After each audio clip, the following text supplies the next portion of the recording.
Hey guys, here is my tutorial for improving your cave Creature Workshop Ninja Turtle mask.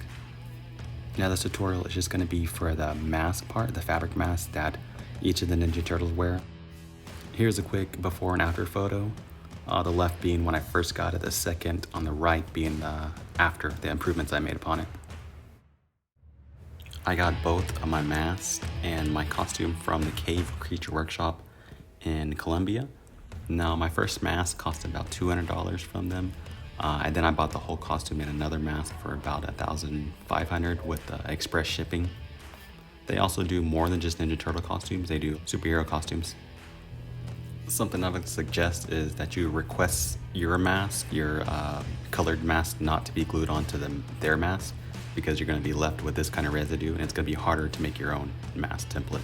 Here are some supplies and items you're going to need to make your mask. A heat gun, a thermoplastic called Black Warbler, hot glue gun, fray check, some super glue, any kind of glue you want to use, some air drying foam clay, and then some fabric.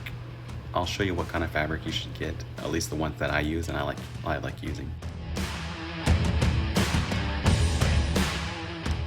Now for the part you're really here for, here is my stencils for each of the cave's Ninja Turtle masks. There are two of them, a smiley mask and a mean looking mask. I use the templates, I trace them onto Black Warbler with some silver Sharpie pen, and then I go over it with a X-Acto blade, or the utility knife. You don't have to go all the way through, you can just score the top of it, and then once you're done scoring the whole top of it, you can just bend it left and right, back and forth, and pop it off easily. Now Warbler is a thermoplastic. We're gonna need a heat gun to melt it down and form it into the Ninja Turtle mask. Now you're gonna heat up your Warbler with your heat gun on the lowest setting. I have two settings in mind, so I'm using the low setting. Just working slowly from the edge on to the in the middle. You can tell the Warbler is being melted because it's more flexible, and also it is more of a matted look where you're heating it up at. Towards the unheated parts, you can see it's a little bit shiny. So just work on the outside and on the way in, occasionally going back out to the edge, just keep it all warm and heated. Make sure you have it all flat, and to make sure it's not bunched up yet. I would suggest make a couple of templates, that way you can practice on. It's kind of a hard thing to get used to, working with the Warbler, and especially the Turtle mask. So just do a couple. Don't worry about messing up your first one. You have extra. Make sure you go back and forth on the Warbler. Keeping it all warm throughout the whole mask. There's a certain temperature of how you want the Warbler to form over the mask. You don't want it too hot. You don't want it too cold, and so not everyone's gonna be perfect. This one was a little bit too warm on the right side of the mask where the eyes are. You can tell right here, I'm stretching it too much, but it's easy to fix real quick right here. I'm so used to it. Just pull it in more. Important part is the eyes and the eyebrows. You gotta form this part around the eyes, the eyebrows. That's the most important right here. Here's what I'm doing, pressing it in, looking at it, making sure everything's centered up, making adjustments. There's there'll be these little folds up top on the right of the eyebrow right there. I'm patting down. That's okay. You can fix those later. First part is make sure you get the overall form and overall shape of the mask done. And here I'm just smoothing it out, make sure I can see the eye holes on the bottom right here. Keep forming around the mask. It should take about 2 minutes for this part to be done. Messing around, forming it. After that, you should be good to keep it on the mask, leave it alone. For about another 5 to 6 minutes, it should hold its shape. It should be fine. There's nothing else you can do about it. It's good.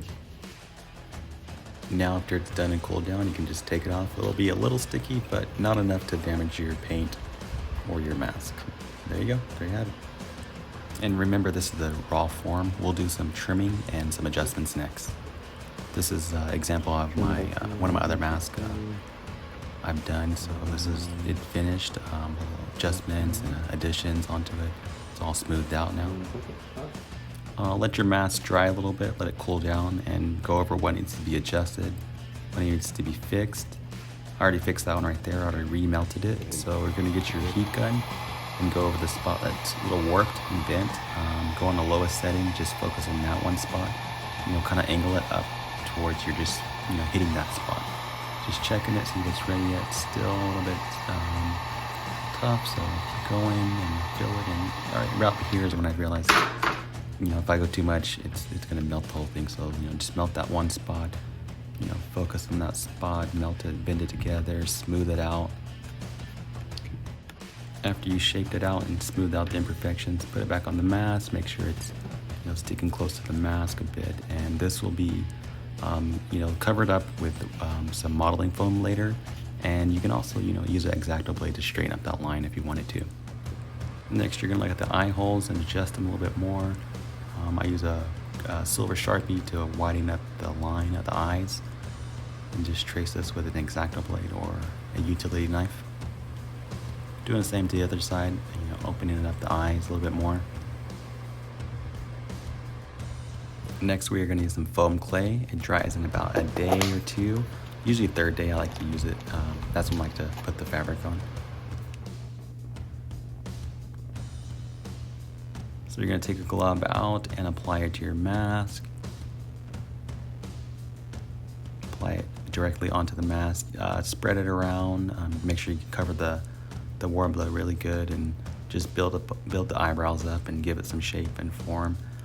It's gonna look rough at first, like this right here, but you're gonna use water to smooth it out and even it out through your material. Go ahead and add some more if you need. Just keep building it up. It's just a process of making those eyes defined, those eyebrows defined and formed really well. After you apply the foam and smooth it out as much as you wanted, give it about 30 minutes and come back and look at it. It should look like just like this. Don't worry about the underneath, all the foam underneath. You can take it off later. Let this dry about, I want to say 2 days, maybe 3 days to be safe.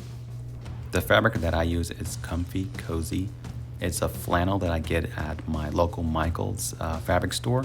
I get about a yard, 2 yards just to be safe, and it's got a nice flow and weight to it. So you're gonna do 2 fabrics, one for just the mask, the top part, and then second part for the tails. This top part, you're gonna wanna make enough room to tie it off and do a knot in the back. Do a soft knot, don't do it too tight. When you're putting the fabric onto your Worbla mask, you're gonna want to start from the bottom of the eyes. Just showing you a little bit how it's all glued on. Cut a little piece, put it on, glue it on. I use super glue. I think that holds a little well and pretty well on it. So like I said, right here, you want to start from the bottom of the edge and pull it through. Bottom, pull it through. Bottom, pull it back. On the other side, start from the bottom, and then you're gonna go through the top of the eye right here and pull the fabric down to give this little fold in the front, and do the same for the other side, and then work your way on the outside to finish that circle. Do the other side and that side. Then when you're done with that, you're gonna start from the bottom, preferably in the middle, right about there, and pull it down and glue under, pull it down, glue under, and go around to that part, the cheek. Do the same there, and then you're gonna start from the top and go right there. And then you're gonna wanna pull, see like these long sections right here, pull them down and glue them like that. Now, I'm not gonna do too much sewing on this. I am using this fabric to show you what happens if you don't have seam sewed, or if you don't use fray check. Pulling this fabric off, this fabric frays a lot, just like any other fabric. So we're gonna cut this off and introduce you to a little tool called fray check. You can get this at any fabric store, and just apply it on there. Once it's dry, this is how it looks. It's really rough and stiff, but it keeps it from coming apart and fraying apart. Now, after you applied the fray check to the mask tail, you're gonna want to bunch it up like this. Just an example I'm showing right here. You're gonna want to bunch it up, and we're gonna sew a little bit right here. Now this is black. It's not gonna show up. It's gonna be under the glue and stuff, and so that's why I use black. Sew it together in the middle, give it some little folds, and then we're gonna apply this to the back of the mask. And this is an example of what my mask, how I improved upon it, and how thick, thicker the fabric is compared to the Cave's original mask. And the color is kind of a little worn out, and I like this, this orange a lot better than the one they used. Now I'm just gonna use a high temperature hot glue with this part. After you tie it off the top, just hold it there, put this on, let that cool for a little bit, and then you're gonna take the top of your knot, and you're just gonna put in more glue down, and just glue that on top. You know, wrap that top part over, just like this, and then we're gonna tuck it underneath, and then we're gonna glue that on the other side. You could trim up the top a bit, you know, just make sure that's not shown on the top. So I'm going to do glue a little bit here and then trim that off later. Just enough that it sticks and keeps it in place.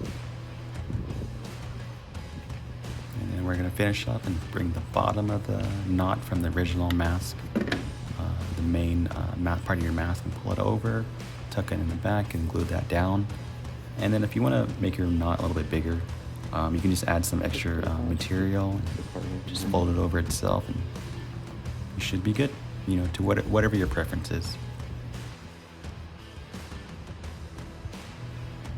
Now, I like to leave my tails a little bit long so I have that extra room and material to work with to adjust how long I want them to drape and droop over the costume.